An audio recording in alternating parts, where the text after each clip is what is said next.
वो लास्ट 2 महीना में करें, उसके पहले कर ले तो बहुत अच्छा कि आप इसको भी वापस गो थ्रू कर पाए। जब आप इस बुक को सॉल्व करेंगे तो सॉल्व करते करते क्वेश्चंस कुछ कुछ आपके नए भी आ जाएंगे, जो हो सकता है आपने क्लास में नहीं किया हो, उसको सॉल्यूशन दिया हो, उससे उसको कैचअप करना है। और करने के बाद उस नए एरियाज को, जैसे कोई क्वेश्चन में मान लीजिए कुछ नया मिल गया, ठीक है, मान लीजिए नया मिल गया एक एग्जाम्पल के लिए, तो जो नया मिल जाए उसको मार्क कर लेना है, ऐसे ऐसे पॉइंटर लगा के मार्क करना है, ठीक है। अब एक क्वेश्चन में अगर एक चीज नया है तो उस क्वेश्चन का टाइप मार्क कर देना है, जैसे ये बी। जिस क्वेश्चन में कुछ भी नया नहीं है वो है सी टाइप क्वेश्चन। इस क्वेश्चन में एक चीज नया है तो बी टाइप क्वेश्चन। ऐसे आपने अगला कोई क्वेश्चन किया, उसमें आपको दो चीज नया दिख गया, फॉर एग्जाम्पल मुझे नहीं पता वो क्या होगा, मैं ऐसे ही रफली आपको बता रहा हूं, ये वाला चीज और सोचिए ये वाला चीज, ऐसे दो चीज नया दिख गया तो उसका नाम हो गया ए टाइप क्वेश्चन। पढ़ते पढ़ते, और ये अगेन मैं आपको बता दूं, ये आप अगर खाली क्वेश्चन पढ़ोगे और आंसर देखोगे तो कुछ नहीं होगा आपका, आपको भगवान भी पास नहीं करा सकता। अगर आप क्वेश्चन पढ़ के खुद से अटेम्प्ट करेंगे, फंसेंगे, गलती करेंगे और फिर आंसर चेक करेंगे, तो वहां पे जहां पे अटका उसको मार्क करना है। ये नहीं कि क्वेश्चन पढ़ा और आंसर देख लिया उसको बस मार्क कर लिया, ऐसा कोई फायदा नहीं है। क्वेश्चन पढ़ेंगे, कहीं ना कहीं आप सॉल्व करते हुए अटकेंगे, अगर अटकेंगे तो जहां पे अटके वो अटकन को मार्क करना है। एक जगह अटका तो बी टाइप, मल्टीपल जगह अटका तो ए टाइप, और अगर कहीं भी नहीं अटका, एक बार में चटाक से क्वेश्चन हो गया, तो वो मान लीजिए आपका सी टाइप क्वेश्चन है। ऐसे पूरा बुक को मार्क करना है एबीसी में। और सिंस आप जानते हैं डे बिफोर एग्जाम आपको बहुत लिमिटेड टाइम मिलता है, तो day before exam A type और बी टाइप क्वेश्चन को ही चेक करेंगे, और उसका सिर्फ और सिर्फ वो जो मार्किंग किया हुआ एरिया है उसको खाली चेक करेंगे। आप चाहो तो मतलब सॉल्व करने के लिए अलग कॉपी भी बना सकते हो, उस कॉपी का पेज नंबर यहाँ पे रेफर में लिख सकते हो, या फिर बहुत ब्लैंक स्पेस आसपास मिल जाता है आपको, उसमें सॉल्व हो जाए तो उसी में पेंसिल से सॉल्व करते रहना, है ना। पेंसिल से करो, जिससे कि मिटा के कुछ करेक्ट करना हो तो वो भी कर ले। बहुत ब्लैंक स्पेस है, ऊपर मार्जिन है, नीचे मार्जिन है, क्वेश्चन के भी जगह मार्जिन मिल जाता है, तो यहां पे भी आप सॉल्व कर सकते हो। बट मूल मंत्र यह है कि आपको सॉल्व करना होगा, ठीक है।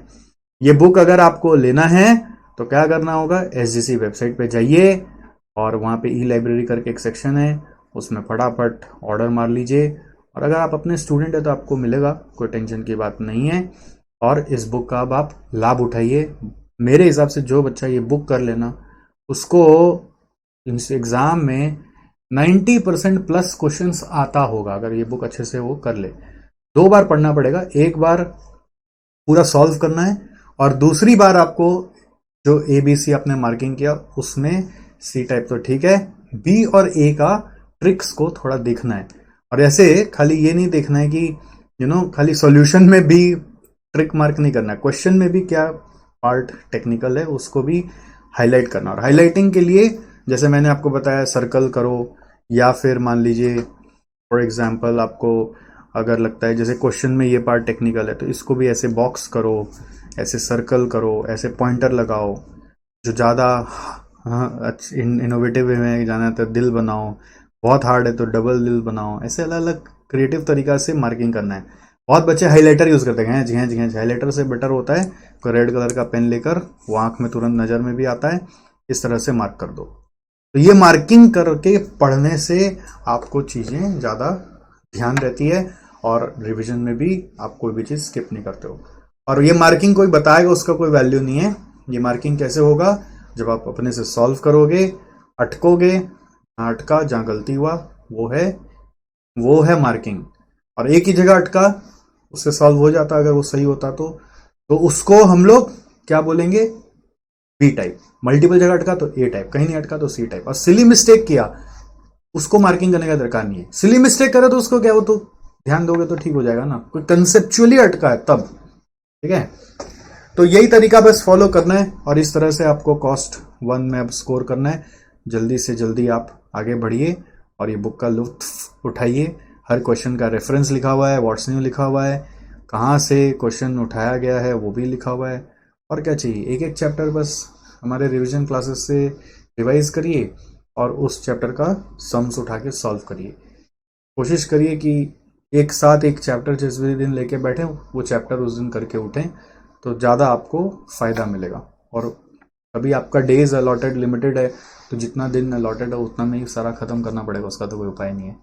ठीक है, चलो all the best and keep solving and let me know in comments कि आपको इस बुक से क्या फ़ायदा हो रहा है। ठीक है, मैं वेट करूँगा।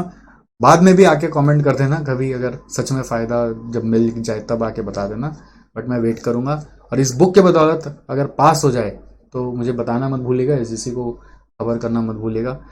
ठीक है, चिट्ठी लिखिएगा हम लोगों को, हम लोग भी याद रखेंगे कि इस बुक से हमारे मेहनत से लोगों को फ़ायदा हो रहा है कि नहीं हो रहा है। ठीक है, तो एसजीसी में हमने कितने सारे बुक्स अभी निकाल दिए, उससे इस बुक के बैक कवर में आपको दिख जाएगा।